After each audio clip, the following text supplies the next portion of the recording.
Bismillahirrahmanirrahim.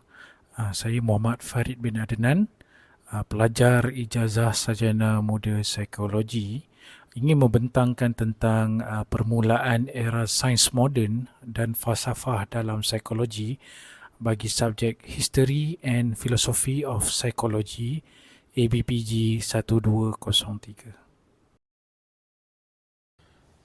Secara asasnya, pengenalan era sains moden dan falsafah dalam psikologi dianggap bermula pada akhir abad ke-19 dan awal abad ke-20, yang di mana psikologi dianggap sebagai sains empirikal yang menggunakan kaedah saintifik dalam memahami tingkah laku manusia.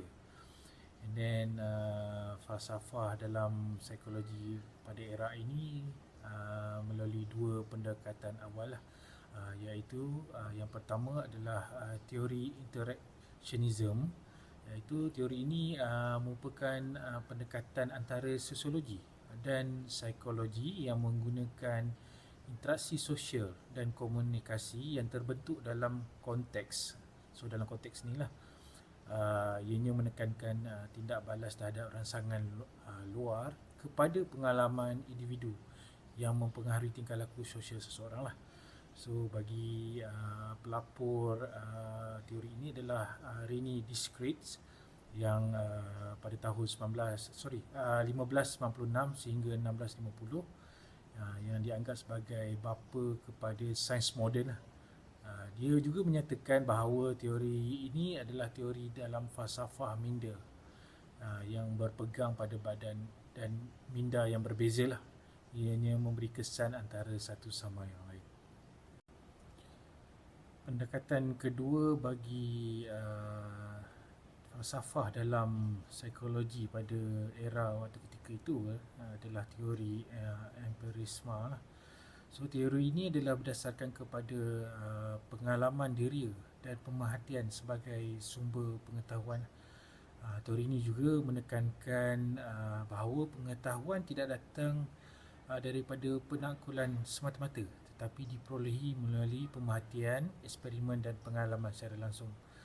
So pelapor bagi teori ini adalah John Locke yang bermula pada 1632 sehingga 1704 lah, mendefinisikan bahawa ini adalah kesinambungan kesedaran. Dalam karyanya menyatakan bahawa minda manusia adalah sesuatu tabula rasa yang dipenuhi dengan pengalaman, pengetahuan yang berasaskan kepada peristiwa dan data. Tadi saya telah pun menerangkan tentang permulaan teori era sains moden dalam dan falsafah dalam psikologi. So actually dia bermula pada tahun 1879 melalui bidang kajian eksperimen.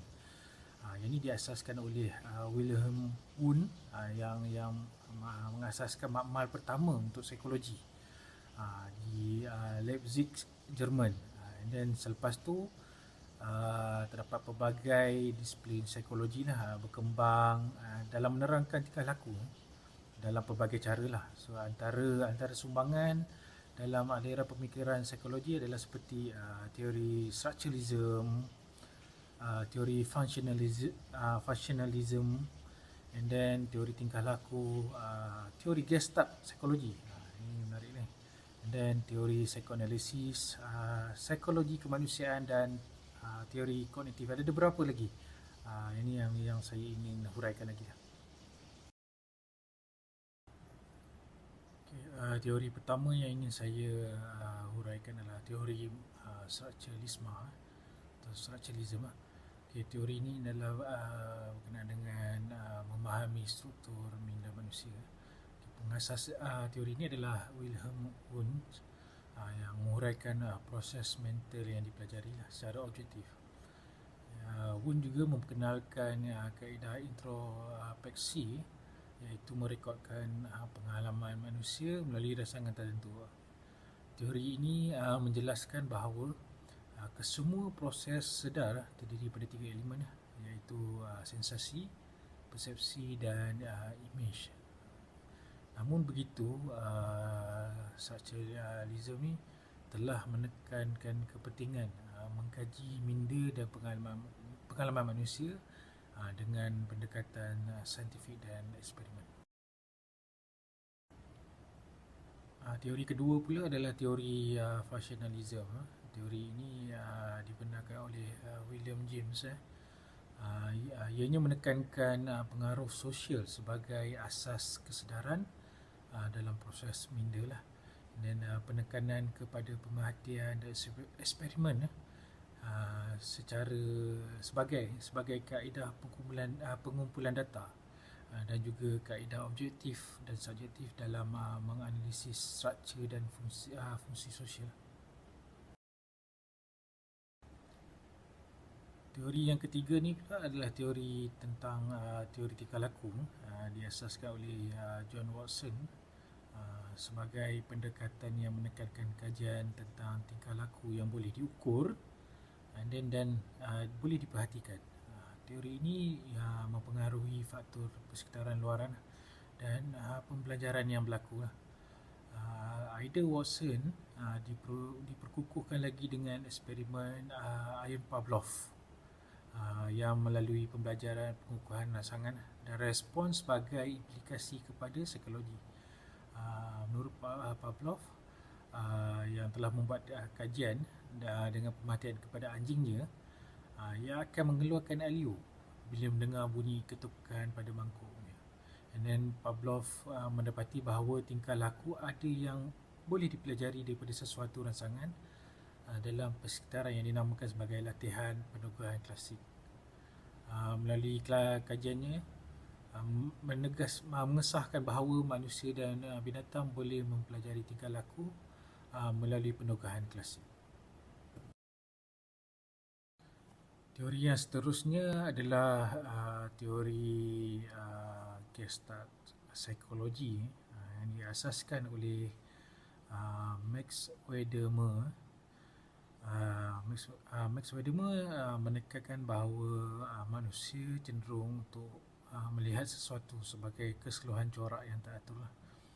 Dan di psikologi Gestalt mempercayai bahawa fenomena psikologi kepada bahagian yang lebih kecil akan membawa pemahaman psikologi.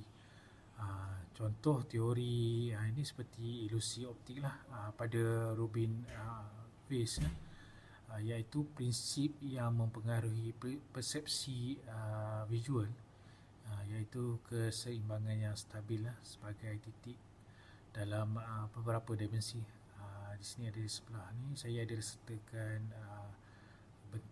bentuk ilusi optik pada Rubin Weiss.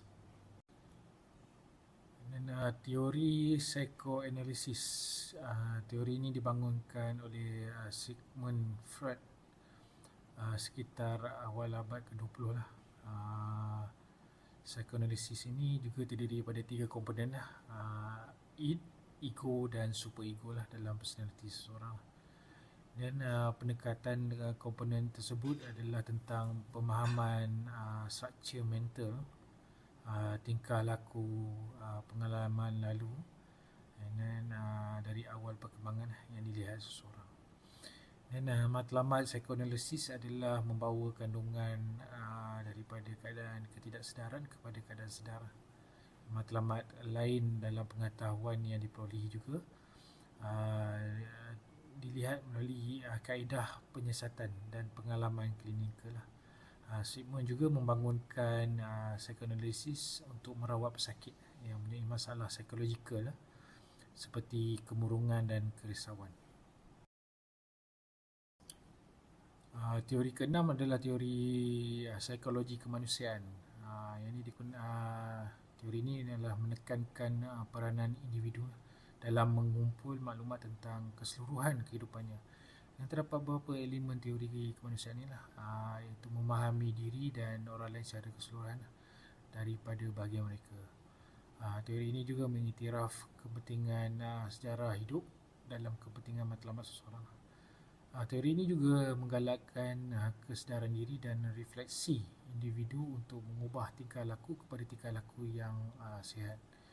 Ini menggabungkan kesedaran dan tingkah laku sokongan sosial yang positif. Antara teori kemanusiaan yang terkenal adalah teori hierarki keperluan Maslow, yang dikenalkan oleh Abraham Hallett Maslow.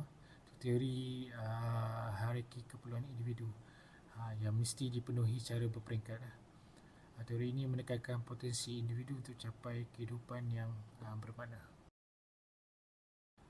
Teori yang terakhir yang ingin saya perincikan adalah teori kognitivisme.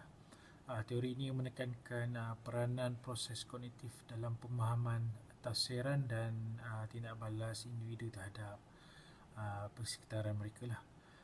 Teori ini merupakan proses mental dalaman yang membolehkan individu memperoleh pengetahuan, mengesan, menyimpan, mencapai dan mengingat semula pengetahuan yang tersimpan untuk digunakan semula.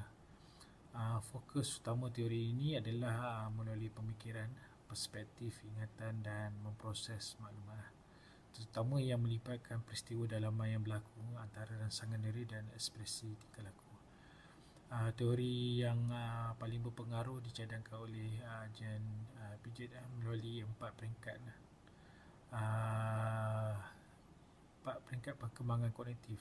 Saya ada juga sertakan tabel 4 peringkat tersebut adalah 4 peringkat sensori motor, praoperasi, operasi konkret dan operasi formal. Kesimpulannya, era sains moden dan falsafah dalam psikologi menekankan cara kita memahami dan mempelajari sifat manusia berdasarkan kepada bukti empirikal dan metodologi yang menyeluruh.